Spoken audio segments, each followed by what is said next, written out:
Community radio ബെൻസിഗറിൽ ഇപ്പോൾ ജീവിതം ജീവനം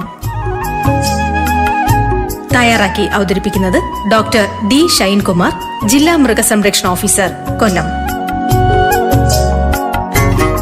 സാങ്കേതിക സഹായം ശിവപ്രിയൻ. ജീവിതം ജീവനം പരിപാടിയുടെ 9ാമത്തെ എപ്പിസോഡിലേക്ക് എല്ലാ മാന്യ ശ്രോതാക്കൾക്കും സ്നേഹം നിറഞ്ഞ സ്വാഗതം. ജീവിതം ജീവനം പരിപാടിയുടെ 8 എപ്പിസോഡുകളും ഹൃദയം കൊണ്ട് സ്വീകരിച്ച എല്ലാ ശ്രോതാക്കൾക്കും പ്രത്യേകം നന്ദി. മൃഗസംരക്ഷണ മേഖലയിലെ ഉപജീവന മാർഗങ്ങൾ, കരുതലും കൈത്താങ്ങുമായി നിൽക്കുന്ന പദ്ധതികൾ, വിവിധ സേവനങ്ങൾ, ചികിത്സാ സൗകര്യങ്ങൾ ഇവയൊക്കെയായിരുന്നു കഴിഞ്ഞ എപ്പിസോഡുകളിൽ നമ്മൾ പരിചയപ്പെട്ടത്. എന്നാൽ പൊതുജനാരോഗ്യവുമായി ബന്ധപ്പെട്ട ഒരു പ്രധാനപ്പെട്ട വിഷയം ഇന്ന് നമ്മൾ പരിശോധിക്കുകയാണ്. പേവിഷബാധ. നമുക്കറിയാം, മാരകവും ഭയാനകവുമാണ് പേവിഷബാധ. വന്നാൽ ചികിത്സയില്ലാത്ത രോഗം. 10ൽ 9 നായ്ക്കളും ജനങ്ങളുടെ ജീവന് ഭീഷണിയായിക്കൊണ്ടിരിക്കുന്ന ഇക്കാലത്ത് പേവിഷബാധ അങ്ങിങ്ങായി പൊട്ടിപ്പുറപ്പെടുന്നുണ്ട്. നിരവധി പേർ സെൽ മരണങ്ങൾക്ക് അടിമപ്പെടുന്നുണ്ട്. ഈ സാഹചര്യത്തിൽ എന്താണ് പേവിഷബാധ, എങ്ങനെയാണ് അതിനെ പ്രതിരോധിക്കേണ്ടത്, എന്തൊക്കെ കാര്യങ്ങളാണ് പേവിഷബാധയെക്കുറിച്ച് അറിയേണ്ടത്, എവിടെയാണ് വാക്സിൻ ലഭ്യമാവുക, എങ്ങനെയാണ് വാക്സിൻ കുത്തിവെക്കേണ്ടത്, എത്രത്തോളം വാക്സിൻ കുത്തിവെക്കേണ്ടി വരും, വാക്സിൻ്റെ പാർശ്വഫലങ്ങൾ എന്തൊക്കെയാണ്, ഇത്തരം കാര്യങ്ങളും അതോടൊപ്പം തന്നെ അരുമകൾ സുരക്ഷിതരാക്കി മാറ്റേണ്ട ആവശ്യകതകളെക്കുറിച്ചും ചർച്ച ചെയ്യുകയാണ് ഇന്ന് ജീവിതം ജീവനം പരിപാടിയിലൂടെ. ഈ പരിപാടിയിൽ നമ്മോടൊപ്പം അതിഥിയായി ചേരുന്നത് കൊല്ലം ജില്ലാ വെറ്ററിനറി കേന്ദ്രത്തിലെ ക്ലിനിക്കൽ ലബോറട്ടറിയിലെ വെറ്ററിനറി സർജൻ ഡോക്ടർ ആര്യ സുലോചനാണ്. സ്വാഗതം ചെയ്യാം ഡോക്ടർ ആര്യയെ ജീവിതം ജീവനം പരിപാടിയിലേക്ക്. നമസ്കാരം ആര്യ. നമസ്കാരം സാർ. ഈ പേവിഷബാധ എന്ന് കേൾക്കുമ്പോൾ തന്നെ സാധാരണക്കാരിലൊരു എല്ലാ ആളുകളിലും ഒരു നടുങ്ങലുണ്ടാവാറുണ്ട്. മാരകവും ഭയാനകവുമാണ് പേവിഷബാധ എന്നാണ് പറയുന്നത്. ഇത് ഒരു വൈറസ് രോഗമാണ് എന്ന് ഇപ്പോൾ എല്ലാവർക്കും അറിയാം. എന്താണ് ഈ രോഗം വരാനുള്ള പ്രധാന കാരണം? ഇത് വൈറസ് രോഗമാണെന്ന് പറഞ്ഞല്ലോ. വൈറസ് രോഗമായതുകൊണ്ട് ഈ അസുഖം നമ്മൾക്ക് യൂഷ്വലി കിട്ടുന്നത് കടിയേൽക്കുമ്പോൾ, അതായത് ഇൻഫെക്ഷൻ ഉള്ള ഒരു ആനിമലിൻ്റെ ബൈറ്റ് വഴിയാണ് നമുക്ക് അസുഖം വരുന്നത്. അതല്ല എങ്കിൽ ഇൻഫെക്ഷൻ ആയിട്ടുള്ള ഒരു ആനിമലിൻ്റെ സെക്രീഷൻസ്, സ്രവങ്ങൾ, സലൈവ, യൂറിൻ അല്ല അതർ സെക്രീഷൻസിൽ കൂടെയൊക്കെയാണ് അത് കോണ്ടാക്ട് വരുമ്പോൾ, ഡയറക്റ്റ് കോണ്ടാക്ട് വരുമ്പോഴാണ് നമുക്കത് ഇൻഫെക്ഷൻ ഉണ്ടാവുന്നത്. പ്രധാനമായിട്ടും നായ്ക്കളിലൂടെയാണ് പേവിഷബാധ പകരുന്നത്, മറ്റു മൃഗങ്ങളുണ്ടോ? അല്ല, നായ്ക്കളാണ് ഇതിന്റെ മേജർ ആയിട്ടുള്ള പകർത്തുന്ന ഒരു മൃഗം. കൂടാതെ പൂച്ചകളിലും പേവിഷബാധ നമ്മൾ സ്ഥിരമായി ഇപ്പം നേരത്തെ തന്നെ കാട്ടിയിട്ടും ഇപ്പോൾ നമ്മൾ പൂച്ചകളിൽ കൂടുതലായിട്ട് പേവിഷബാധ കണ്ടുവരുന്നുണ്ട്. പശുക്കൾക്കും പേവിഷബാധ ഏൽക്കാറുണ്ട്. പക്ഷേ പശുക്കൾ യൂഷ്വലി നമ്മൾ അതിനെ ഒരു ഡെഡ് എൻഡ് ഹോസ്റ്റ് എന്നാണ് പറയുന്നത്. പശുക്കളിൽ നിന്നും മനുഷ്യനൊരു ട്രാൻസ്മിഷൻ പറയുന്നില്ല എങ്കിൽ കൂടി നമ്മൾ പ്രിക്കോഷൻസ് എടുക്കുക എന്നുള്ളതാണ് ഈ അസുഖത്തിൽ നമ്മൾ ശ്രദ്ധിക്കേണ്ട ഒരു കാര്യം. ഉറങ്ങിക്കിടന്നിരുന്ന ഒരാളെ കാലിൻ്റെ പുറത്തൂടെ ഒരു എലി സഞ്ചരിച്ചു, അതോടൊപ്പം തന്നെ ചിലപ്പോൾ കീരിയുടെ കടിയേറ്റു, അല്ലെങ്കിൽ പല്ലുകൊണ്ടു, ഇത്തരത്തിലുള്ള കാര്യങ്ങളൊക്കെ സംഭവിക്കുന്നുണ്ട്. ആ വഴി പേവിഷബാധ പകരുന്നുണ്ടോ? കീരി, എലി ഇതെല്ലാം തന്നെയും ഇതിൻ്റെ ഈ വൈറസിനെ വാഹകരാണ്. അതുകൊണ്ട് തന്നെ അതിൻ്റെ സെക്രീഷൻസിൽ ഉണ്ടാകാം എന്നൊരു കരുതലിൽ നമ്മൾ ആ തരത്തിലുമുള്ള ശ്രദ്ധ എടുക്കേണ്ടത് ആവശ്യമായിട്ടുണ്ട്. നായ്ക്കളാണോ പൂച്ചകളാണോ കൂടുതൽ അപകടകാരി? നായ്ക്കളാണ്. കാരണം പൂച്ചകളിൽ നായ്ക്കളെ അപേക്ഷിച്ച് തീരെ റേറ്റ് കുറവാണ് റാബിസ് ഇൻഫെക്ഷന്റെ. പക്ഷേ പൂച്ചകളിലാണ് റാബിസ് വരുന്നതെങ്കിൽ അതിന്റെ ലക്ഷണം തീവ്രമായിരിക്കും കുറച്ചുകൂടി. നായ്ക്കളിലെ കാട്ടിയിട്ടും തീവ്രത കൂടുതൽ വരുന്നത് പൂച്ചകളിലാണ്. പക്ഷെ നായ്ക്കളിലാണ് ഏറ്റവും റേറ്റ്, അതായത് ഇൻഫെക്ഷൻ ഏറ്റവും കൂടുതൽ കണ്ടുവരുന്നത് നായ്ക്കളിലാണ്. എങ്ങനെയാണ് മനസ്സിലാക്കാൻ കഴിയുക ഒരു നായയോ പൂച്ചയെ കണ്ടാൽ ഇതിന് പേവിഷബാധ ഉണ്ടാകാം എന്ന് സംശയിക്കുന്ന രീതിയിലെങ്കിലും മനസ്സിലാക്കാൻ പറ്റുന്നത് എങ്ങനെയാണ്? പേവിഷബാധ രോഗത്തിന് 2 ഫോമാണ് ഉള്ളത്. ഡംപ് ഫോമും ഉണ്ട്, അഗ്രസീവായിട്ടുള്ള ഫോമുണ്ട്. അഗ്രസീവായിട്ടുള്ള ഫോമിലാണ് നമ്മൾ എല്ലാവരും കേട്ടറിഞ്ഞിട്ടുള്ളത് പോലെയുള്ള ലക്ഷണങ്ങളുള്ളത്. അതായത് അഗ്രസീവായിട്ട് ഭയങ്കരമായിട്ട് കുരയ്ക്കുക, സലൈവ ഭയങ്കരമായിട്ട് സലൈവേഷൻ ഉണ്ടാവുക, നാക്ക് വെളിയിലിട്ടിട്ട് തിരിച്ച് നാക്ക് അകത്തോട്ടാക്കാൻ പറ്റാത്ത ഒരു അവസ്ഥ ഉണ്ടാവുക, ഓടി നടന്ന് കടിക്കുക, അങ്ങനെയുള്ള ലക്ഷണങ്ങളാണ് അഗ്രസീവ് ഫോമിലുണ്ട്. കണ്ണ് സ്റ്റെയർ ചെയ്യുന്ന ലുക്ക് ഇരിക്കുക, അങ്ങനെയൊക്കെയുള്ള അവസ്ഥ. ഡം ഫോമിൽ നമ്മൾ കണ്ടുവരുന്നത് സൈലന്റ് ആയിട്ട് ഒരു മൂലയിൽ എവിടെയെങ്കിലും കിടക്കുക, സ്ക്രാച്ച് ചെയ്തുകൊണ്ടിരിക്കുക, അന്തരീക്ഷത്തിൽ വെറുതെ എന്തിനെയോ നോക്കി ഇരിക്കുന്ന ഒരു അവസ്ഥയിലാണ് യൂഷ്വലി കാണുന്നത്. ഇങ്ങനെയൊക്കെ വരുമ്പോൾ സ്വാഭാവികമായിട്ടും ഇപ്പോൾ ഡോക്ടർ സൂചിപ്പിച്ചതുപോലെ തന്നെ ഉമിനീരൊലിപ്പിച്ചുകൊണ്ട് ഒരു നായ തെരുവിൽ നിൽക്കുന്നു, അത് വളരെ പെട്ടെന്ന് വന്ന് നമ്മളെ കടിക്കുകയാണ് ചെയ്യുന്നത്. അപ്പോൾ അങ്ങനെയാണെങ്കിൽ സ്വാഭാവികമായിട്ടും ഈ കടി കൊള്ളുന്ന ആൾ, ആ വ്യക്തി ആദ്യം തന്നെ ഒന്ന് പരിഭ്രമിക്കാൻ സാധ്യതയുണ്ട്. വളരെ പെട്ടെന്ന് അദ്ദേഹം ശ്രദ്ധിക്കേണ്ട കാര്യങ്ങൾ എന്തൊക്കെയാണ്? ഒഴിഞ്ഞു മാറി നിൽക്കുക എന്നുള്ളതാണ്. നമ്മൾക്ക് മനസ്സിലായി നമ്മുടെ മുന്നിലുള്ള ആ മൃഗത്തിന് എന്തോ ഒരു ലക്ഷണമുണ്ട് എന്ന ഒരു സംശയം നമ്മളിൽ ഉദിക്കുന്നുണ്ടെങ്കിൽ നമ്മൾ ശരിക്കും കഴിവതും സ്ഥലത്തുനിന്ന് ഒഴിഞ്ഞു മാറുക എന്നുള്ളതാണ് ഏറ്റവും പ്രധാനം. കടി കിട്ടി എന്ന സാഹചര്യമാണ് ഉള്ളതെങ്കിൽ നമ്മൾ ഇമ്മീഡിയറ്റ് ആയിട്ടും ആ വൂണ്ട് ഏരിയ ക്ലീൻ ആക്കുക എന്നുള്ളത്. അതായത് റണ്ണിങ് ടാപ്പ് വാട്ടറിൽ എത്ര നേരം വാഷ് ചെയ്യാമോ അത്രയും നന്നായിട്ട് സോപ്പ് ഉപയോഗിച്ച് വാഷ് ചെയ്യുക എന്നുള്ളതാണ് ആദ്യമായി ചെയ്യേണ്ടത്. അതിനുശേഷം നമ്മൾ നമ്മുടെ ഹോസ്പിറ്റലിലെത്തി വേണ്ട ചികിത്സയ്ക്ക് വിധേയരാകേണ്ടതാണ്. എല്ലാ സോപ്പും ഇങ്ങനെ കഴുകാനായിട്ട് ഉപയോഗിക്കാമോ? എല്ലാ സോപ്പും ഉപയോഗിച്ചാൽ ഇത് വൈറസ് വളരെ പെട്ടെന്ന് തന്നെ ചത്തുപോകുന്ന ടൈപ്പ് ഒരു വൈറസ് ആയതുകൊണ്ട് നമുക്ക് ഏത് സോപ്പായാലും കുഴപ്പമില്ല. അല്ല, അതിനുശേഷം പിന്നെ അദ്ദേഹം ആശുപത്രിയിലേക്കാണ് എത്തേണ്ടത്? അതെ, ഉടനടി ആശുപത്രിയിലെത്തണം.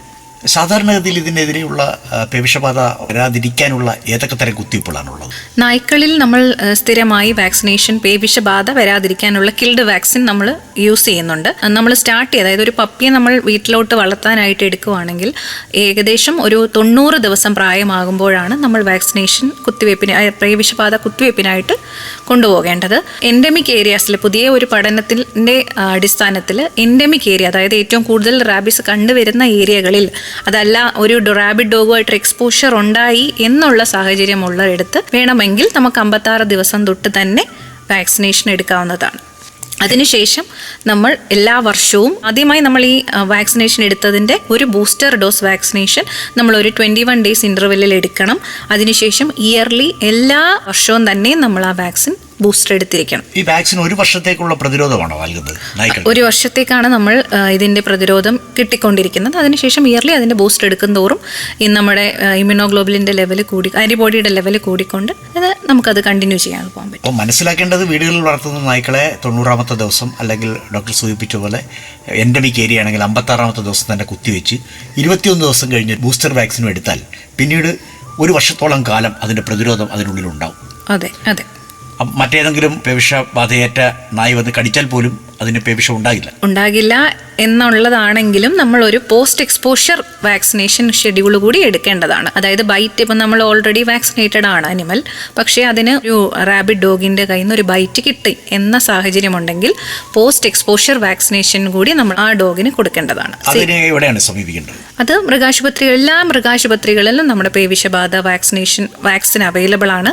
അതുകൊണ്ട് നമുക്ക് നമ്മുടെ പഞ്ചായത്തിലുള്ള വെറ്റിനറി ഹോസ്പിറ്റലിൽ പോയാലും നമുക്കിത് ലഭ്യമാണ്. അതേസമയം തന്നെ മനുഷ്യനൊരു കടി കിട്ടിയാൽ മനുഷ്യന് ഏതൊക്കെ തരത്തിലുള്ള കുത്തിവയ്പ്പുകളാണുള്ളത്? മനുഷ്യന് കടിയേറ്റ സാഹചര്യം ഉണ്ടായാൽ 2 തരം കാര്യങ്ങളാണ് ചെയ്യാറുള്ളത്. സിറം എടുക്കുക, അതായത് നമ്മൾ കടിയേറ്റ ശേഷം ഹോസ്പിറ്റലിൽ ചെല്ലുമ്പോൾ സിറം എടുക്കണോ എന്നുള്ളതും അതേപോലെ പ്രതിരോധ വാക്സിനേഷൻ എടുക്കണോ എന്നുള്ളതുമാണ് അവിടെ അവർ തീരുമാനിക്കുന്നത്. നമ്മുടെ കടിയേൽക്കുന്ന സ്ഥലത്തിനുള്ള ബ്രെയിനോടുള്ള പ്രോക്സിമിറ്റി അനുസരിച്ചിട്ടാണ് നമ്മൾ ഏത് സിറം എടുക്കണോ വേണ്ടേ എന്ന് തീരുമാനിക്കുന്നത്. സിറം പ്രതിരോധ വാക്സിൻ ആണെങ്കിൽ നമ്മൾ എടുക്കുന്നത് 0, 3, 7, 14, 21 എന്ന ഇൻ്റർവെല്ലിലാണ് എടുക്കുന്നത്. അത് തൊലിക്കടിയിൽ എടുക്കുന്ന ഒരു വാക്സിനാണ്. സിറം എടുക്കണമെന്നുള്ളത് വൂണ്ട് ഡീപ്പ് ക്ലാസ് 3 വൂണ്ട് ടൈപ്പിനൊക്കെയാണ് നമ്മൾ സിറം അഡ്വൈസ് ചെയ്യുന്നത്. അതെടുക്കണം എന്നുണ്ടെങ്കിൽ അത് അത്രയും ഡീപ്പായിട്ടുള്ള വൂണ്ട് ഉണ്ടെങ്കിൽ അവരത് വാക്സിനേഷൻ കൂടാതെ സിറവും കൂടി എടുക്കുന്നതായിരിക്കും. തലച്ചോറുമായി കടിയേറ്റ ഭാഗത്തിനുള്ള അടുപ്പം, അതാണ് പേവിഷബാധയെ നിയന്ത്രിക്കുന്നത്. അതെ അതെ. വൈറസിന് എത്രമാത്രം ബ്രെയിനിലോട് അടുപ്പം കൂടുന്ന സാഹചര്യത്തിൽ, അതായത് വൂണ്ട് വരുന്ന സ്ഥലം ബ്രെയിനോട് അടുത്താണെങ്കിൽ വാക്സിനേഷൻ എടുക്കുന്നതിൻ്റെയും സിറം എടുക്കുന്നതിൻ്റെയും രീതി മാറും. ഉദാഹരണമായിട്ട് കവിളിലാണ് ഒരു കടി കിട്ടിയത്, അങ്ങനെയാണെങ്കിൽ ചിലപ്പോൾ ഒരുപക്ഷെ സിറവും വാക്സിനും ഒരുമിച്ച് എടുക്കുന്നുണ്ടോ? എടുക്കും, ഉറപ്പായിട്ടും. ഡിസ്ട്രിക്ട് ഹോസ്പിറ്റൽ അതിനായി സജ്ജമാണ് അല്ലേ? അതെ, നമ്മുടെ ജില്ലാ ആശുപത്രികളിലും താലൂക്ക് ആശുപത്രികളിലും ഇതെല്ലാം ലഭ്യമാണ്. ഡോക്ടറുടെ ഒരു അനുഭവത്തിൽ, ഇപ്പോൾ ക്ലിനിക്കൽ ലാബിലെ ഒരു വെറ്ററിനറി സർജൻ കൂടിയാണല്ലോ, ഈ ഒരു അനുഭവത്തിൽ ഇത്തരം സംഭവങ്ങൾ നിത്യേന ഉണ്ടാകുന്നുണ്ടോ? തെരുവ് നായ്ക്കളുടെ കടിയേറ്റ് മനുഷ്യർ ആശുപത്രി സമീപിക്കേണ്ട കാര്യങ്ങൾ? ഉറപ്പായിട്ടും. ഞാൻ എൻ്റെ അനുഭവത്തിൽ നിന്ന് പറയുകയാണെങ്കിൽ, ശരിക്കും ഞാൻ ജോലി ചെയ്ത് തുടങ്ങിയ സമയത്ത് നിന്ന് ഇപ്പോഴത്തെ ഒരു സാഹചര്യത്തിലേക്ക് വളരെ ഒരു റേറ്റ് കൂടിയതായിട്ടാണ് എൻ്റെ ഒരു അനുഭവത്തിൽ കണ്ടുവരുന്നത്. നമ്മുടെ ഡേറ്റ നോക്കുകയാണെങ്കിൽ റാബിസിൻ്റെ ഇൻഫെക്ഷൻ്റെ റേറ്റ് വർഷം തോറും കൂടി വരുന്നതായിട്ടാണ് കാണുന്നത്. അത് ഏകദേശം ഒരു ജൂൺ മുതൽ ഒരു സെപ്റ്റംബർ, ഒക്ടോബർ മാസം വരെയുള്ള മാസത്തിലാണ് ഏറ്റവും കൂടുതൽ കേസസ് അവിടെ റിപ്പോർട്ട് ചെയ്യുന്നത്. ആദ്യമൊക്കെ നായ്ക്കളിൽ മാത്രം കണ്ടുവന്നിരുന്നത് ഇപ്പം നായ്ക്കളിലും പൂച്ചകളിലും പശുക്കളിലും ആടുകളിലും എല്ലാം തന്നെ തന്നെ റേറ്റ് കൂടുന്ന ഒരു സാഹചര്യമാണ് കാണുന്നത്. എന്താണ് അതിനുള്ളൊരു കാരണമായി നിങ്ങൾ വിലയിരുത്തുന്നത്? തെരുവ് നായ ശല്യം തന്നെയാണ് എന്നാണ്. കാരണം ഏറ്റവും കൂടുതൽ സ്ട്രേ ഡോഗ്സിനാണ് റേറ്റ് ഓഫ് ഇൻഫെക്ഷൻ കൂടുക. കാരണം ബാക്കി എല്ലാ ഓൺഡ് ഡോഗ്സ് എല്ലാം മോസ്റ്റ്ലി വാക്സിനേറ്റഡ് ആയിരിക്കുന്ന സാഹചര്യത്തിൽ ഈ വാക്സിനേഷൻ്റെ ഒരു അഭാവം തന്നെയാണ് എന്നാണ് എൻ്റെ ഒരു നിഗമനം. ഒരു നായ അതിൻ്റെ ഉടമയെ കടിച്ചു, അതിനുശേഷം അത് മരിച്ചു പോവുകയാണ്. അപ്പം അങ്ങനെയാണെങ്കിൽ അതിന് പേവിഷബാധ ഉണ്ടായിരുന്നോ എന്ന് മനസ്സിലാക്കാൻ എന്തെങ്കിലും മാർഗങ്ങളുണ്ടോ? പേവിഷബാധ നമുക്ക് റാബിസ് ഡയഗ്നോസിസ് നമ്മുടെ ജില്ലാ വെറ്റിനറി കേന്ദ്രത്തിലെ ലബോറട്ടറിയിൽ പരിശോധിക്കാൻ പറ്റുന്നതാണ്. അവിടെ നമ്മൾ ഫ്ലൂറസെൻ്റ് ആൻറ്റിബോഡി ടെക്നിക് എന്ന ഒരു ടെക്നിക്ക് ഉപയോഗിച്ചിട്ടാണ് നമ്മൾ റാബിസ് പരിശോധന നടത്തുന്നത്. എത്ര ശതമാനം കൃത്യത ഉണ്ടാവും? നമ്മളത് 99% അക്യുറേറ്റ് ആയിട്ടുള്ള ഒരു പരിശോധനയാണ് ഫ്ലൂറസെൻ്റ് ആൻറ്റിബോഡി ടെക്നിക്. അതിനുവേണ്ടി ആളുകൾ എന്താണ് ചെയ്യേണ്ടത്? റാബിസ് സംശയിക്കുന്ന അനിമൽസിനെ നമ്മൾ എത്രയും വേഗം തന്നെ മൃഗാശുപത്രിയിൽ കൊണ്ടുവന്ന് 750 രൂപ ഫീസ് അടച്ച് പരിശോധനയ്ക്ക് നൽകുന്ന ഒരു പരിപാടിയാണ് ഇപ്പോൾ അവിടെ ഉള്ളത്. അതിനുശേഷം അവർക്ക് 48 മണിക്കൂറിനകത്ത് തന്നെ നമ്മൾ ആ റിസൾട്ട് കൊടുക്കും. മരിച്ചുപോയ മൃഗത്തെ കൊണ്ടുവരണം. അതെ, മരിച്ചുപോയ മൃഗം, അതായത് നായ, പൂച്ച എന്നിവയൊക്കെ നമുക്ക് മുഴുവനായിട്ട് ആ അനിമലിനെ തന്നെ കൊണ്ടുവരാം. പക്ഷേ പശു, ആട് എന്നിവയൊക്കെ ആണെങ്കിൽ അതിൻ്റെ തല വെട്ടിക്കൊണ്ടുവരണം എന്നാണ് നമ്മൾ അവിടുന്ന് അവരോട് പറയാറ്. ഇത് ഏകദേശം 100% കൃത്യതയോടുകൂടി റിസൾട്ട് 2 ദിവസത്തിനുള്ളിൽ കിട്ടും. അതെ, അതിനുശേഷം അവർ വാക്സിനേഷൻ്റെ കാര്യങ്ങളൊക്കെ തീരുമാനിക്കാൻ കഴിയും. അതെ, അവർക്ക് തീരുമാനിക്കാം. വാക്സിനേഷൻ പോസിറ്റീവ് ആണ് എന്നുണ്ടെങ്കിൽ നമ്മൾ അവരോട് സംശയം ആദ്യം തന്നെ പറയുകയും അവരോട് അപ്പം തന്നെ വാക്സിനേഷൻ എടുക്കാനായിട്ട് അഡ്വൈസ് ചെയ്യുകയും ചെയ്യും. നമുക്ക് ലാറ്ററൽ ഫ്ലോ ടെസ്റ്റും അവൈലബിൾ ആണ്. ലാറ്ററൽ ഫ്ലോ ടെസ്റ്റിൻ്റെ റിസൾട്ട് 2 മണിക്കൂറിനകത്ത് അറിയും. അപ്പോൾ തന്നെ അവരോട് പോസിറ്റീവ് ആണ് എന്ന കേസുകളിൽ നമ്മൾ അവരെ അപ്പം തന്നെ ഇമ്മീഡിയറ്റ് ആയിട്ട് അറിയിക്കുകയും വാക്സിനേഷന് എടുക്കാനായിട്ട് അഡ്വൈസ് ചെയ്യുകയും ചെയ്യുന്നതാണ്. ഇത്തരത്തിൽ ഒരു ദിവസം എത്രത്തോളം കേസുകൾ വരുന്നുണ്ട്? ഒരു ദിവസം കട്ടിയിട്ട് ഒരു മാസം പറയുകയാണെങ്കിൽ നമുക്ക് ഏകദേശം 25 മുതൽ 30 കേസുകളാണ് നമുക്കവിടെ വരുന്നത് ആവറേജ്. അത്രയ്ക്കുണ്ട് ഈ പേവിഷബാധയുടെ ഒരു ഇൻസിഡൻസ്. അതെ, ഇൻസിഡൻസ് നല്ലതുപോലെ ഉണ്ട്. ഞാൻ ഈ പറഞ്ഞ ജൂൺ മുതൽ സെപ്റ്റംബർ വരെയുള്ള മാസത്തിൽ ഏകദേശം 10 കേസ് എടുത്താൽ 9 കേസും പോസിറ്റീവ് എന്ന നിലയിലാണ് നമ്മുടെ ഡേറ്റ ഉള്ളത്. ഇതിനൊരു പ്രതിവിധിയായിട്ട് എന്ത് ചെയ്യാൻ കഴിയും? ഈ എല്ലാ നായ്ക്കളെയും കുത്തിവെപ്പെടുത്തു കഴിഞ്ഞാൽ ഇത് കുത്തിവയ്പ്പിലൂടെ മാത്രമേ നമുക്കിത് കൺട്രോൾ ചെയ്യാനായിട്ട് പറ്റത്തുള്ളൂ. മാസീവായിട്ട് വാക്സിനേഷൻ എടുക്കുക എന്നുള്ളതാണ്. മാസ് ഡോഗ് വാക്സിനേഷൻ എന്ന പരിപാടിയിൽ തുടരുക എന്നുള്ളത് മാത്രമാണ്. അതുപോലെ എല്ലാ ഓൺഡ് ഡോഗ്സിൻ്റെയും വാക്സിനേഷൻ എടുക്കണം എന്ന ഒരു ഉത്തരവാദിത്ത ബോധം കൂടി നമ്മുടെ പൊതുജനങ്ങൾ ഏറ്റെടുക്കണം എന്നുള്ളതാണ് ഇതിനൊരു പരിഹാരം. പല ആളുകൾക്കും പല വിധത്തിലുള്ള സംശയങ്ങൾ പേവിഷബാധയെക്കുറിച്ചുണ്ട്. ഉദാഹരണമായിട്ട് ഇത് ഒരു നായ, പേവിഷബാധയേറ്റ ഒരു നായ പരിഭ്രാന്തരായി ഇങ്ങനെ തെരുവിലൂടെ നടക്കുകയാണ്, അല്ലെങ്കിൽ ഓടുകയാണ്, അല്ലെങ്കിൽ അത് ചാടിച്ചെന്നൊരു കിണറ്റിൽ വീണു. അതിനുശേഷം അത് ചിലപ്പോൾ കിണറ്റിൽ നിന്ന് രക്ഷപ്പെട്ട് പോകുന്നു. അതല്ലെങ്കിൽ കിണറ്റിൽ വീണത് മറ്റാരും കണ്ടില്ല. അങ്ങനെയെങ്കിൽ ആ വെള്ളം കോരി കുളിക്കുകയും മറ്റും ചെയ്തിട്ടുള്ള ആളുകൾ വാക്സിനേഷൻ എടുക്കേണ്ടതായിട്ടുണ്ടോ? ഇതിൻ്റെ യാഥാർത്ഥ്യത്തിൽ നമ്മൾ വാക്സിനേഷൻ ചെയ്യേണ്ട എന്ന് തന്നെയാണ് നമുക്ക് പറയാൻ സാധിക്കുന്നത്. കാരണം ഈ വൈറസ് അത്രത്തോളം വയബിലിറ്റി കുറഞ്ഞ ഒരു വൈറസാണ്. പക്ഷേ എന്നിരുന്നാലും ഈ രോഗത്തിൻ്റെ തീവ്രത കണക്കിലെടുത്തുകൊണ്ട് നമ്മൾ വാക്സിനേഷനാണ് അഡ്വൈസ് ചെയ്യാറ്. ഇപ്പോൾ ഒരിക്കലും കൊല്ലത്ത് തന്നെ വെളിയം ഭാഗത്ത് ഒരു സംഭവം ഉണ്ടായി. അതായത് ഒരു പശു പ്രസവിച്ചു. അപ്പോൾ അതിന് പേവിഷബാധ ഉണ്ടായിരുന്ന ഒരു പശുവായിരുന്നു. അതായത് ഒരു നായ വന്ന് അതിനെ കടിച്ചിരുന്നു. ഏകദേശം 20 ദിവസത്തിനുള്ളിൽ തന്നെ ആ പശുവിന് പേയിളകുകയും ഉടൻ തന്നെ അത് ഗർഭിണിയായിരുന്ന പശു പ്രസവിക്കുകയും ചെയ്തു. തുടർന്ന് അതിൻ്റെ പാല്, ആദ്യ ഘട്ടത്തിൽ കിട്ടുന്ന പാല് പലപ്പോഴും അമ്പലത്തിലൊക്കെ നേർച്ചയായി നൽകാറുണ്ട്. അങ്ങനെ അഭിഷേകം ചെയ്യുന്നു. അഭിഷേകം ചെയ്യുമ്പോൾ ആ തീർത്ഥം പല ഭക്തരും വാങ്ങി കഴിക്കുന്നു. പിന്നീടാണ് അറിയുന്നത് പശുവിന് പേവിഷബാധ ഉണ്ടായിരുന്നു. അപ്പോൾ അങ്ങനെയുള്ള സംഭവങ്ങളിൽ ഈ തീർത്ഥം കഴിച്ച എല്ലാ ആളുകളും കുത്തിവെപ്പെടുക്കേണ്ടതാണ്. അങ്ങനെ ഒരു സംഭവം ഉണ്ടായിരുന്നു. തീർത്ഥം കഴിച്ചത് എന്നുള്ളതല്ല, സെക്രീഷൻസിലെല്ലാം തന്നെ ഈ വൈറസിൻ്റെ സാന്നിധ്യമുണ്ട്. അതുകൊണ്ട് തന്നെ പാലിൽ ഉറപ്പായിട്ടും ഇതിൻ്റെ സാന്നിധ്യമുണ്ട്. പക്ഷേ പാല് തിളപ്പിച്ചതിന് ശേഷം കഴിക്കുന്നതിലൂടെ നമുക്ക് ആ ഇൻഫെക്ഷൻ ഉണ്ടാവുന്നില്ല. പക്ഷേ ഇത് തീർത്ഥമായി കൊടുത്തു എന്നൊരു സാഹചര്യം കണക്കിലെടുത്തുകൊണ്ട് നമ്മൾ എല്ലാവരോടും വാക്സിനേഷൻ എടുക്കണം എന്ന് തന്നെയാണ് അഡ്വൈസ് ചെയ്തത്. നേരെ മറിച്ച് ചൂടാക്കി നമ്മൾ കഴിക്കുന്നു, കാരണം ചായ ഇട്ട് കുടിക്കുന്നു, അതല്ലെങ്കിൽ പാസ്ചറൈസ് ചെയ്ത പാൽ കവറിൽ വാങ്ങിക്കുന്നു. അത്തരം പാൽ കുറച്ചുകൂടി അപകടരഹിതമല്ലേ? അതെ, തീർച്ചയായും നമുക്കത് ഉപയോഗിക്കാം. ഇൻഫെക്ഷൻ ഉള്ള ഒരു അനിമൽ ആണെങ്കിൽ പോലും നമുക്ക് ആ പാല് തിളപ്പിച്ചതിന് ശേഷം നമുക്ക് ഉപയോഗിക്കാവുന്നതാണ്. അതിൽ ഒരു സംശയത്തിൻ്റെ കാര്യമില്ല. ഇപ്പം നായ കോഴിയെ വളർത്തുന്ന ഒരു സ്ഥലത്ത് ചെല്ലുന്നു, അത് കുറച്ച് കോഴികളെ കടിക്കുന്നു. ഒരുപക്ഷെ രാത്രിയായിരിക്കും സംഭവിച്ചത്. പിറ്റേ ദിവസം ആ കോഴിയുടെ ആ മുറിവ് ശ്രദ്ധിക്കാതെ തന്നെ അവർ അത് പാകം ചെയ്ത് കഴിക്കുന്നു. അത് അപകടമാണ്. അതും ഇതേ സിറ്റുവേഷൻ തന്നെയാണ്. നമ്മൾ പാകം ചെയ്യുന്നതിലൂടെ ഈ വൈറസ് നശിച്ചു പോകുന്നുണ്ട്. അതുകൊണ്ട് തന്നെ നമ്മൾ സേഫാണ്. പക്ഷേ ഈ രോഗത്തിൻ്റെ ഒരു മാനസിക സംഘർഷം ആളുകളിൽ ഉണ്ടാക്കും എന്നുള്ളത് കൊണ്ട് നമ്മൾ വാക്സിനേഷനാണ് അഡ്വൈസ് ചെയ്യുന്നത്. നായ്ക്കളിലാണെങ്കിൽ അത്തരം വാക്സിനേഷൻ ചെയ്യുന്നതിന് നേരത്തെ സൂചിപ്പിച്ചതുപോലെ ഒന്നുകിൽ 56-ാമത്തെ ദിവസം അല്ലെങ്കിൽ 90 ദിവസം എന്ന് പറഞ്ഞിരുന്നു. അപ്പോൾ അത്തരത്തിൽ എല്ലാ നായ്ക്കളെയും കുത്തിവെക്കുന്നതിനൊരു നിയമമുണ്ട്. ഇതാണ് അതിൻ്റെ ഷെഡ്യൂൾ. നമ്മുടെ വാക്സിനേഷൻ ഷെഡ്യൂളാണ്. ആദ്യത്തെ വാക്സിനേഷൻ 90 ദിവസത്തിന് നമ്മൾ സ്റ്റാർട്ട് ചെയ്യുന്നു. ഒരു 21 ദിവസം ഇന്റർവെല്ലിൽ അതിന്റെ ബൂസ്റ്റർ ഡോസ് വാക്സിനേഷൻ എടുക്കുന്നു. ശേഷം എല്ലാ വർഷവും അതിന്റെ വാക്സിൻ ഒരൊറ്റ തവണ വീതം എടുത്തുകൊണ്ട് ബൂസ്റ്റർ വാക്സിനേഷൻ നൽകിക്കൊണ്ട് പ്രതിരോധ ശേഷി നമുക്ക് ഉറപ്പിക്കാം. പ്രത്യേകിച്ച് വൻ നഗരങ്ങളിൽ, ഇപ്പോൾ കൊല്ലം തന്നെ ആണെങ്കിൽ കോർപ്പറേഷനാണ്. കൊല്ലം കോർപ്പറേഷനിലൊക്കെ ഇത്തരം നായ്ക്കളെ വളർത്തുന്നത് വ്യവസ്ഥാപിതമാക്കുന്നതിന് എന്തെങ്കിലും നിയമമുണ്ടോ? ലൈസൻസിങ് നിർബന്ധമാക്കിയിട്ടുണ്ട്. കൊല്ലം കോർപ്പറേഷനിൽ മൈക്രോ ചിപ്പ് ഉൾപ്പെടെയുള്ള സംവിധാനം അവർ ഏർപ്പെടുത്തിയിട്ടുണ്ട്. നമ്മൾ വീട്ടിൽ വളർത്തുന്ന എല്ലാ മൃഗങ്ങൾക്കും ലൈസൻസ് എടുക്കുക എന്നുള്ളതും അവരെ മൈക്രോ ചിപ്പ് ഇട്ട് ഉറപ്പുവരുത്തണം എന്നുള്ളതും അവർ അത് ഇൻസിസ്റ്റ് ചെയ്യുന്നുണ്ട്. അപ്പൊ അങ്ങനെ ലൈസൻസ് ഇല്ലാത്ത നായ്ക്കളെ വീണ്ടും തെരുവ് നായ്ക്കളായി കരുതും.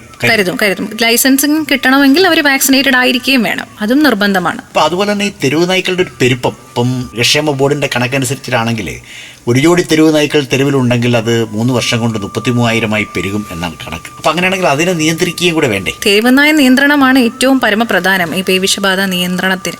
അതിനെന്തെങ്കിലും പ്രോഗ്രാമുകളുണ്ടോ മൃഗസംരക്ഷണ വകുപ്പിൽ ഈ തെരുവ് നായ്ക്കളുടെ നിയന്ത്രണത്തിൽ? ABC പദ്ധതിയാണ് നമ്മുടെ മൃഗസംരക്ഷണ വകുപ്പ് ഇതിനു വേണ്ടിയിട്ട് നടത്തി വരുന്നത്.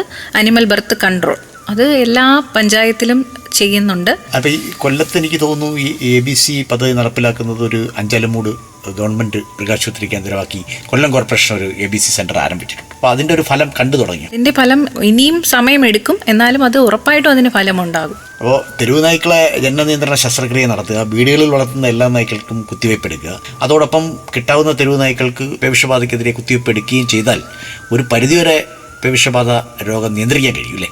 അതെ, ഉറപ്പായി. ഡോക്ടർ ആര്യ സുലോചൻ്റെ ഒരു അനുഭവം കൂടി, നാളിതുവരെയുള്ള ഒരു ലബോറട്ടറി അനുഭവം കൂടി കണക്കിലെടുത്ത് നമ്മുടെ റേഡിയോ ബെൻസിയറിൻ്റെ ശ്രോതാക്കൾക്ക്, ഈ പേവിഷബാധയെ പറ്റി ഇപ്പോൾ കേട്ടുകൊണ്ടിരിക്കുന്ന ശ്രോതാക്കൾക്ക് ഒരു ഉപദേശം കൊടുക്കാനുണ്ട്. എൻ്റെ ഒരു എക്സ്പീരിയൻസിൽ ശരിക്കും ഒരുപാട് കേസുകൾ ഞാൻ കണ്ടിട്ടുണ്ട്. അതായത് നമ്മൾ ഈ കൊണ്ടുവരുന്ന ഈ പേവിഷബാധ സംശയിച്ച് ആൾക്കാർ ലബോറട്ടറിയിലോട്ട് എത്തുമ്പോൾ അവരുടെ മാനസികാവസ്ഥ വളരെ വിഷമം തോന്നാറുണ്ട്. കാരണം അവർ പലപ്പോഴും ചോദിക്കും, ഡോക്ടറെ ഞങ്ങളിതിനെ തൊട്ടു, ഞങ്ങൾ ആ ഡോഗ് ഉപയോഗിച്ചുകൊണ്ടിരുന്ന പാത്രത്തിൽ കൈവച്ചു, പൊടി കുഞ്ഞുങ്ങളുണ്ട്. അങ്ങനെയുള്ള വളരെ വളരെ വിഷമത്തോടെ പല പല സംശയങ്ങളാണ് അവർ ചോദിക്കുന്നത്. ചോദിച്ച് നമ്മൾ അതിന് പേവിഷബാധയാണ് എന്ന് പറഞ്ഞ സമയത്ത് എൻ്റെ നേരെ മുന്നിൽ തലകറങ്ങി വീണ മനുഷ്യരും ഉണ്ടായിട്ടുണ്ട്. അങ്ങനെ ഒരുപാട് അതുകൂടാതെ ഇവിടുന്ന് പോയി കഴിഞ്ഞ് ലബോറട്ടറിയിൽ നിന്ന് റിപ്പോർട്ടുമായി പോയി കഴിഞ്ഞ് പിന്നെയും ദിവസങ്ങളോളം നമ്മളെ വിളിച്ച്, ഡോക്ടറെ ഞങ്ങൾ ആദ്യത്തെ വാക്സിൻ എടുത്തു, ഇതുവരെ കുഴപ്പമൊന്നുമില്ല, അങ്ങനത്തെ രീതിയിൽ ഫോളോ അപ്പ് ചെയ്തുകൊണ്ടിരിക്കുന്ന. കാരണം അങ്ങനെ ഒരു മാനസികമായിട്ടൊരു ബുദ്ധിമുട്ടുണ്ടാക്കുന്ന ഒരു അസുഖം കൂടി ആയതുകൊണ്ട് എല്ലാവരും എപ്പോഴും ശ്രദ്ധിക്കേണ്ട ഒരു കാര്യം, നമ്മൾ മൃഗങ്ങളെ വളർത്തുമ്പോൾ അതിന് വേണ്ട വാക്സിനേഷൻസ് മസ്റ്റായിട്ടും എടുക്കുക എന്നുള്ളതാണ്. അതിലൂടെ നമ്മളും നമ്മുടെ ചുറ്റുപാടുമുള്ളവർക്കും അതാണ് ഇത്തരം രോഗങ്ങളിൽ നിന്നുള്ള ഒരു രക്ഷയ്ക്കുള്ള ആകെയുള്ള ഒരു പരമപ്രധാനമായ ഒരു വഴി. പേവിഷബാധയെക്കുറിച്ചുള്ള വളരെ അർത്ഥവത്തായ ഒരു സന്ദേശം തന്നെയാണ് ഡോക്ടർ ആര്യ സുലോചനൻ നമുക്ക് നൽകിയിരിക്കുന്നത്. ഒപ്പം നാളിതുവരെയുള്ള അനുഭവങ്ങൾ സംശീകരിച്ച് പേവിഷബാധയുടെ അറിവിൻ്റെ ശക്തി സൗന്ദര്യങ്ങളാണ് ഈ പ്രോഗ്രാമിലൂടെ ഡോക്ടർ ആര്യ സുലോചനൻ അവതരിപ്പിച്ചത്. ഡോക്ടർ ആര്യയ്ക്ക് ജീവനം പരിപാടിയുടെ പേരിൽ പ്രത്യേക നന്ദി രേഖപ്പെടുത്തുന്നു. കമ്മ്യൂണിറ്റി റേഡിയോ ബെൻസിഗറിൽ നിങ്ങൾ ഇതുവരെ കേട്ടത് ജീവിതം ജീവനം. തയ്യാറാക്കി അവതരിപ്പിച്ചത് ഡോക്ടർ D. ഷൈൻകുമാർ, ജില്ലാ മൃഗസംരക്ഷണ ഓഫീസർ, കൊല്ലം. സാങ്കേതിക സഹായം ശിവപ്രിയൻ.